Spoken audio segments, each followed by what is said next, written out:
सुबह कॉलेज में पेपर दे के आया, शाम को हॉस्पिटल और रात को ऊपर वाले की मिस कॉल। बाहर का बिल्कुल ना खाएं। लोग बोलते हैं ना कि कम खाएं, मैं बोलूँगा बिल्कुल ही मत खाओ भाई। Beware of eating fast food. मैं ऐसा इसलिए बोल रहा हूँ क्योंकि हमारे भाई ने रिसेंटली इन सब चीज़ों से सफ़र किया है। तो जो भी हुआ इन भाई के साथ वो हम आपको इस पॉडकास्ट के थ्रू आपको बताएंगे, और इससे आपका काम ये रहेगा कि आपको इन चीज़ों को नोटिस करके और इन चीज़ों से दूर रहना है। तो चलिए स्टार्ट करते हैं। भाई को आपने पहले हमारी वीडियो में देखा होगा, ये हमारे चैनल का ही पार्ट है। और 2.5 महीने से इनकी तबीयत खराब थी तो हम रेगुलर वीडियो भी नहीं डाल पा रहे थे। आपका स्वागत है फिर से हमारे चैनल पे। धन्यवाद भाई। तो भाई ये बताइए कि ये सब चीज़ें कैसे हुआ और आपकी कंडीशन एकदम से इतनी ख़राब कैसे हो गई? तो रिसेंटली मेरे साथ कुछ ऐसा हुआ था कि कॉलेज का फर्स्ट ईयर था, तो वो एंड होने वाला था। तो मैं उस टाइम फास्ट फूड कुछ ज़्यादा खाने लग गया था। तो उसके साथ ही मतलब मेरी ऐसे धीरे धीरे तबीयत बिगड़ती गई।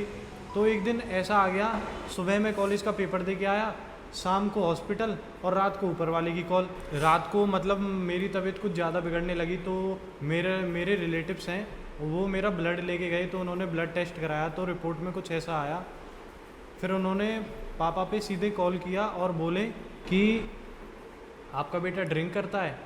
तेरे पापा ने क्या रिएक्ट किया फिर उसके भाई बाद? पापा का रिएक्शन सिंपल था। पापा को पता है ड्रिंक वगैरह हम नहीं करते हैं, तो इस वजह से पापा ने कहा लड़का सुपारी तक नहीं खाता है। तो फिर उसके बाद वो कह रहे थे इसका इन्फेक्शन कुछ ज़्यादा ही बड़ा आया लीवर में, तो इसको सीधा हॉस्पिटल में एडमिट कर दो।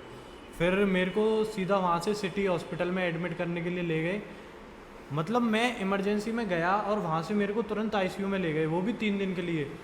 चलो भाई आईसीयू में तो ले गए, उसकी कोई दिक्कत नहीं थी, लेकिन घर वालों को भी नहीं मिलने दिया जाता। केवल 24 घंटे में आप 10 मिनट मिल सकते हो पेशेंट से। तो भाई जो हमारे व्यूअर्स हैं उनको आप ये बताइए कि आपका एक्सपीरियंस कैसा रहा आईसीयू के अंदर का? भाई यार एक्सपीरियंस की मत पूछो, एक्सपीरियंस बताऊंगा ना इनको तो ये सब लोग हैरान हो जाएंगे। कैसे तो रहा एक्सपीरियंस मेरा कुछ ऐसा था, मेरे को आईसीयू में ले गए। आईसीयू में ले जाने के बाद वहाँ पर स्टाफ जो था डॉक्टर्स का, तो वो बार बार चेकअप करने के लिए आ रहा था, बार बार देख रहा था हार्ट बीट वगैरह, और जो भी मतलब उनके जो काम वगैरह थे सब कुछ कर रहे थे अपना।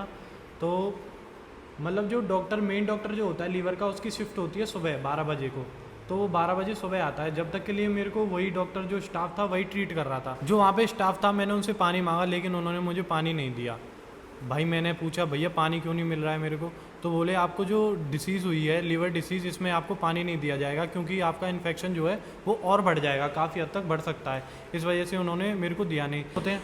तो भाई ऐसा पानी आपको कितने टाइम तक नहीं दिया आपको? भाई 3 दिन तक नहीं दिया था।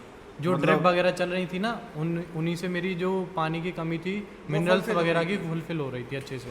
भाई आप इमेजिन करके देखो, आपको 3 दिन तक पानी ना मिले।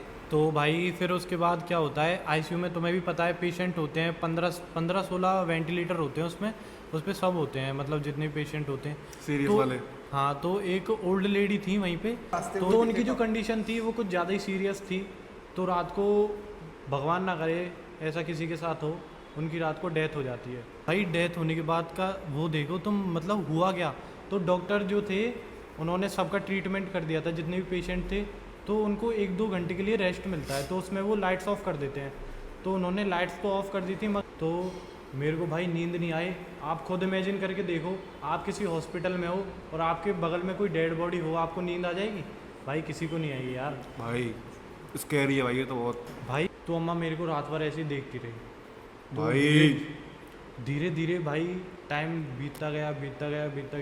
1 घंटा भी ये समझ लो 1 दिन की तरह बीता मेरा वहाँ पे। लेकिन धीरे धीरे सुबह के 10 बज गए और आखिरकार उनके घर वाले आ गए और उनको ले गए वहाँ से। जो आपने बताई थी हमको बैक एंड द स्टोरी कि आपके बगल में कोई एक और पेशेंट था, उसके बारे में बताओ। हाँ भाई एक और पेशेंट था मेरे बगल में, वो भी काफ़ी एजड थे। तो उनके साथ हुआ कुछ ऐसी कंडीशन में थे कि वो चल फिर नहीं सकते थे, इस वजह से तो आईसीयू में लाया गया था उनको। तो वो भाई रात को वहीं पे वो मोशन कर रहे, वहीं पे यूरिन कर रहे बेड पे ही। अब भाई मेरे को आए बदबू वहाँ पे, अब मैं कैसे रहूँ। मैंने भाई जैसे तैसे जो स्टाफ था उससे कह के अपना बेड वेंटिलेटर जो था मैंने अपना चेंज कराया कि भाई मेरे वेंटिलेटर को शिफ्ट कर दो, मेरे को यहाँ पे नींद नहीं आएगी। तो उन्होंने मेरा वेंटिलेटर शिफ्ट नहीं किया, जो वो बाबा थे ना उनका वेंटिलेटर शिफ्ट कर दिया वहाँ से। अच्छा। अम्मा फिर भी मेरे साइड में थी। तो सुबह भी आता है डॉक्टर विजिट करने के लिए, तो वहाँ पे कुछ ऐसा होता है, डॉक्टर भी रिपोर्ट्स वगैरह देखता है, जो भी ब्लड की रिपोर्ट वगैरह आई होती है उनको देख के डॉक्टर बोलता है बेटा ड्रिंक करते हो।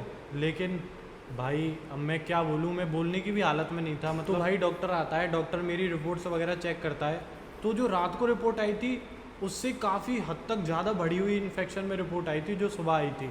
तो डॉक्टर आके चेक करता है, वो बोलता है ये ड्रिंक की वजह से तो नहीं हुआ, आप फास्ट फूड खाते हो? तो मैंने कहा हाँ मैं खाता हूँ। लास्ट टाइम क्या खाया था? मैंने मोमो खाए थे लास्ट टाइम।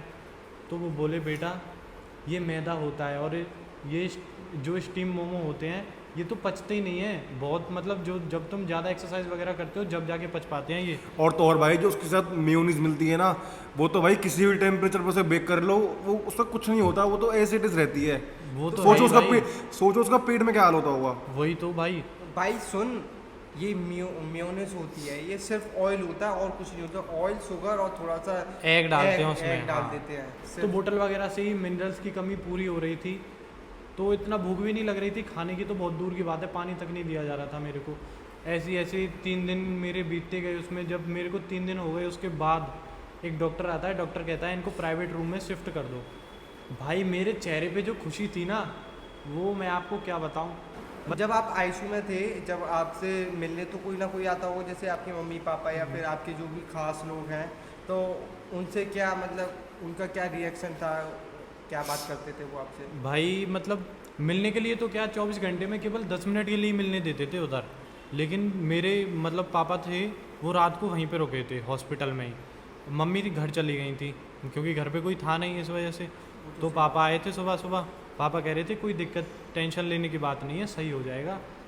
बस पापा ने कह दिया तो फिर तो सही हो जाएंगे, और क्या करना सही है। बात है भाई। तो भाई कितने दिन तक आपका इलाज चला था? भाई मेरा अप्रॉक्स 10 डेज तक चला था। तो भाई जो पानी जो आपको बंद था वो 10 दिन के लिए जाता कि सिर्फ 3 दिन के लिए जाता, बाद में दे दिया था नहीं पानी भाई, आपको? 4-5 दिन के लिए बंद था स्टार्टिंग में। उसके बाद उन्होंने थोड़ा थोड़ा बताया था मेरे को, करीब ऐसे ऐसे बताया था कि 5-5 ml आप ले सकते हो। और फिर खाना 5-5 वगैरह? ml आप समझ सकते हो कितना कम होता है। और खाना 5 ml मतलब ना के बराबर ही 2 समझ घूंट लो यार। जिंदगी की। हाँ। और भाई फिर खाना वगैरह? खाना वगैरह तो हॉस्पिटल से ही आता था, लाइट फूड आता था, मतलब सॉफ्ट डाइट आती थी, डॉक्टर ने लिखी थी उसमें। तो दलिया हो गया आपका, खिचड़ी हो गई, यही सब हल्का सामान देते थे। कितने दिन में आप रिकवर कर चुके थे टोटली? भाई मैं करीब करीब 10-12 दिन में रिकवर कर चुका था अच्छे से। और भाई इस चीज़ में जो टोटल आपका ट्रीटमेंट है इसमें कितना खर्चा आया था आपका? भाई मेरा आया था वैसे, हमारा तो हेल्थ इंश्योरेंस का कार्ड बना हुआ था, वैसे हमारा आया था 4 लाख के करीब कुछ आया था एस्टिमेट। तो लेकिन भाई अभी भी डॉक्टर ने मेरे से ऐसे कहा है तुम 1 साल तक तो बाजार जा ही नहीं सकते, मतलब बाजार का कुछ खा ही नहीं सकते। ये भाई इतना कुछ होने के बाद आपको क्या महसूस हुआ कि आगे से आप ये गलती नहीं करोगे, और क्या हमारी ऑडियंस को वो देना चाहोगे संदेश? भाई मैं आपसे बस एक ही बात कहना चाहूँगा, आप सभी लोगों से, जितने भी ऑडियंस देख रहे हैं सबसे कहना चाहूँगा इधर और दे क्या कहते कि भाई बाहर का बिल्कुल ना खाएं। लोग बोलते हैं ना कि कम खाएं, मैं बोलूँगा बिल्कुल ही मत खाओ भाई, और घर में बनवाओ, जो भी खाना है घर में बनवाओ, अच्छे से हेल्दी बनवाओ, अनहाइजीनिक मत खाओ यार, बेकार है सब कुछ। तो भाई मैं बस यही कहना चाहूँगा आपसे, जब हमारे ऊपर बीतती है ना, जब ही पता पड़ता है कि ऐसा नहीं करना चाहिए। भाई जब मैं हॉस्पिटल में था ना, मेरे को पता है क्या लग रहा था, बस एक बार कैसे भी करके बच जाऊँ, मैं बाहर का हाथ तक नहीं लगाऊंगा। भाई होप करते हैं आपको ये वीडियो अच्छी लगी होगी और कुछ नॉलेजेबल लगी होगी, और ये जो भाई ने कहा है वो आप अप्लाई करो अपनी लाइफ में। तो चलो भाई मिलते हैं नेक्स्ट वीडियो में, तब तक के लिए बाय बाय।